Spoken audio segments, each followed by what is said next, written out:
Thank you. All right. So as we reported previously, last week the ship came into the harbor of Curacao. We did interviews with everybody on board, so all passengers and all crew members, to try to figure out, well, who was at risk, who had contact with the index case, which people were vaccinated before, was there any documented proof of vaccination, etc., etc. When we got all of that data back in, we decided also to offer taking blood samples of all those of which we did not have proof of vaccination, to see if we could detect, but who told us they thought they did have measles in the past, or that they were vaccinated, only did not have proof of it. So we thought maybe we can help out and try to limit the limitation of movement by trying to take samples and show that antibodies were circulating amongst those who couldn't form proof of vaccination. And we decided also to do this in cooperation with the Public Health Lab, so the laboratory of the Royal Institute for Public Health and the Environment in the Netherlands, which is our national focal point, and in order also to have a respected international lab look over our shoulders, and so also involved the entire international community in being transparent in what we are doing. So every step we took, by the way, is in consultation with the Pan American Health Organization, with the Caribbean Public Health Agency, as well as with the Royal Institute for Public Health and the Environment in the Netherlands.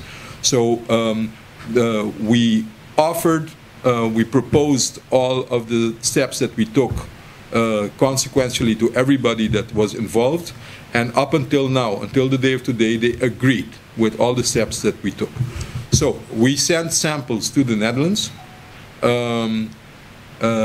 We had to discern. There were, of course, sometimes, that always happens, certainly if it's on a rush and you're sending a big batch of samples elsewhere, transportation can be a problem, because in the transportation a vial might break or a vial might open and leak, and then you don't have enough material to do the tests on. So there's a small group which needed to be retested and looked at here locally. So we did that as well, and we had all the data in. And aside from doing that, we also went on collecting information of those who then contacted their next of kin, their parents, family, who could provide them, or their doctors or public health agencies, who could provide them with documented proof of vaccination, and which we took that proof on board as well. And all in all, we then yesterday finally made the last reassessment, cross-checking all of the people on board. Who did we check? From who do we have proof of vaccination, etc.? And then presented that to the entire group on board, so passengers as well as crew members. That led to, I need to put on my glasses not to say something wrong to you, but all in all, 92% of all crew members, so 199 of the 216 crew members, we have proof of vaccination or proof of immunity, because their level of their titers of antibodies against measles are sufficient to give them protection. And in 91 of the 102 passengers, that holds true as well. So 89% of all of the passengers and 92% of all of the crew members are protected against measles. If you take the whole batch together, we're talking about 91%. So 91% of all those on board, we are sure that they are protected against measles. That means that they are not running a risk of contracting the disease and are no threat to transmit the disease to others. In other words, there is no reason to keep them on board. They are free to move. The others, there are 4 others, 3 other crew members and 1 other passenger, which we need to retest. We're doing that today as we speak. One of our local laboratories is taking that for its account. And we hope to get the results today, and maybe that amount might slightly push up. Those who do not have protection, who do not have proof of documentation, documented proof of being vaccinated, or do not have the level of protection required in their samples, they must stay aboard until the last possible date that they can be infected has transpired. Now, that last possible date, we looked at when we came aboard last week, we looked at the isolation methods being employed on the ship, which were very impressive. And why do I say that? Because the isolation room is within the sick bay, so we're within the quarters where the doctor's office is, so it's separated from the rest of the ship. There's a separate room in there. In that room, there's a separate bathroom and toilet. The isolated person never came out of there, was only served her meals and drink by either the doctor's assistant or the doctor using gloves and face mask, and both of them were protected against measles. The airflow within the isolation room is such, and we looked at the design, we talked to the engineers on board, looked at the ventilation systems. It is also that the flow of air goes from within the isolation room outwards to sea. So there is no opportunity for the air to circulate back into the ship, which means that we are pretty sure that after the 22nd, that's the date where the patient was isolated on, after the 22nd, there was virtually no chance of infecting anybody else on board of the ship. So effectively, the 22nd would be the last possible date for her to have contaminated or infected somebody else. And the first possible date where she could have done that was the 21st. So effectively, there were only 2 days where she could have infected other people. Your communicable period starts 4 days prior to the outbreak of rash. A rash broke out on the 26th, possibly on the 25th in the evening. So going back 4 days prior to that, the 21st of April would be the first day of contamination or possible contagiousness. The 22nd would be the second day, and on the 22nd in the evening she was isolated. So there were 2 possible dates where she could have infected anybody else.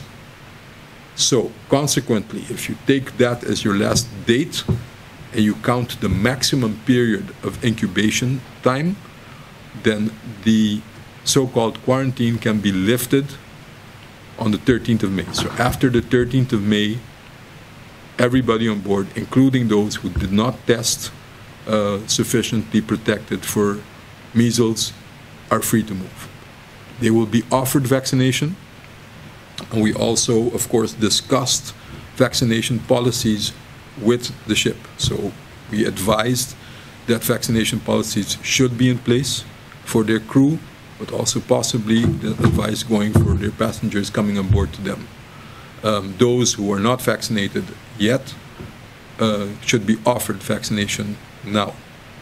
Those, just for safety's sake, and in accordance with a petition from the Pan American Health Organization, even those who will be released after the 13th, we will monitor them for possible for symptoms of measles after the up until the 21st. Not that I think that it's likely, but to keep everybody safe and happy, we will monitor them through the ship's doctor. Scientology was receptive for your advice? They were very receptive. They worked along with us along the way. Of course, it was also in their own interest to do so. They are aware of that.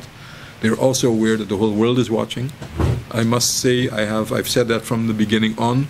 We have had nothing but positive cooperation from the ship. Again, I say the isolation methods that they used were perfect, as far as that can be said.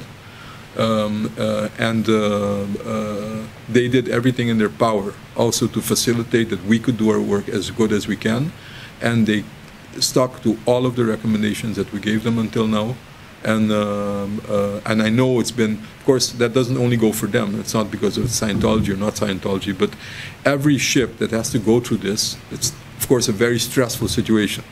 You need to do your stuff, you need to operate your ship, you need to do the things that you need to do.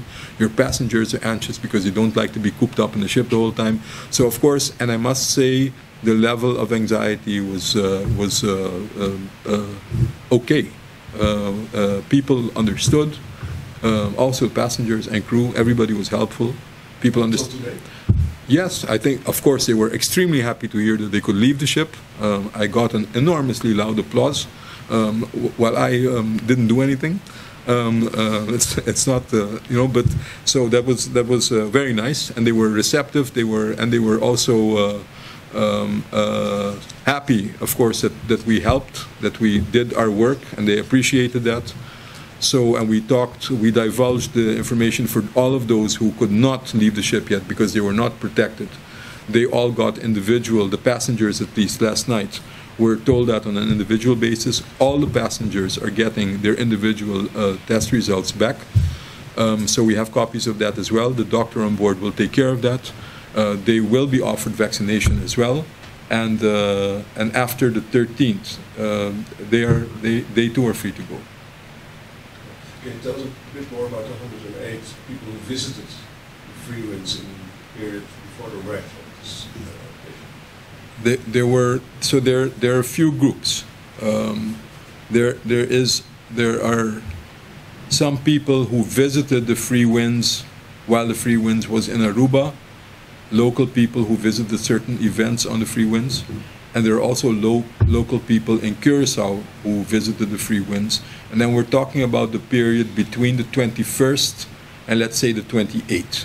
Why suddenly the 28th? Because the 28th in the evening the FreeWinds left Curacao and was at sea. So after the 28th, nobody locally could have come on board. So the period that was still the period that you have to take into account possible contact with runs from effectively for Aruba and Curacao from the 21st till the 28th of April. And that period, as well as the FreeWinds was in Aruba a couple of days, came to Curacao, went back to Aruba, came back to Curacao. So for Curacao, there were 2 periods where people could have boarded the ship, and I think that was on the 23rd and the 28th of April mostly. And the other days, there were people who boarded the ship in Aruba. So our colleagues in Aruba have done their utmost to contact local people in Aruba to inform them about this and try to keep tabs on whether they have symptoms or not. And the same held true for Curacao. We had, until now, we contacted 151 people in Curacao who have boarded the ship in the period. And in Curacao, it was mostly on the 23rd and the 28th of April. As I just told you before, the confirmed case was isolated on the 22nd.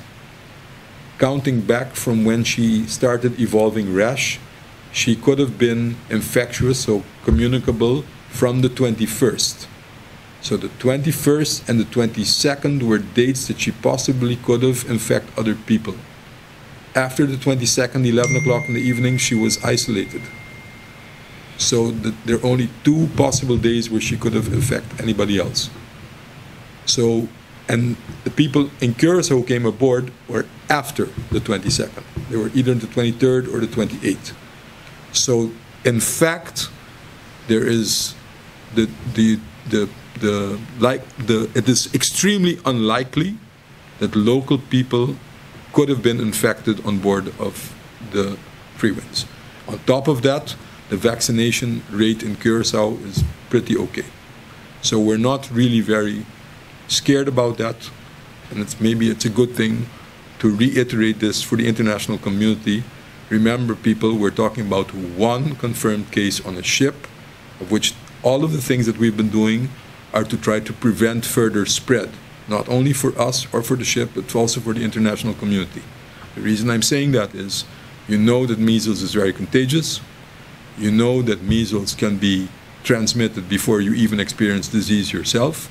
So imagine you have been infected. We take no measures. We let you get off the ship.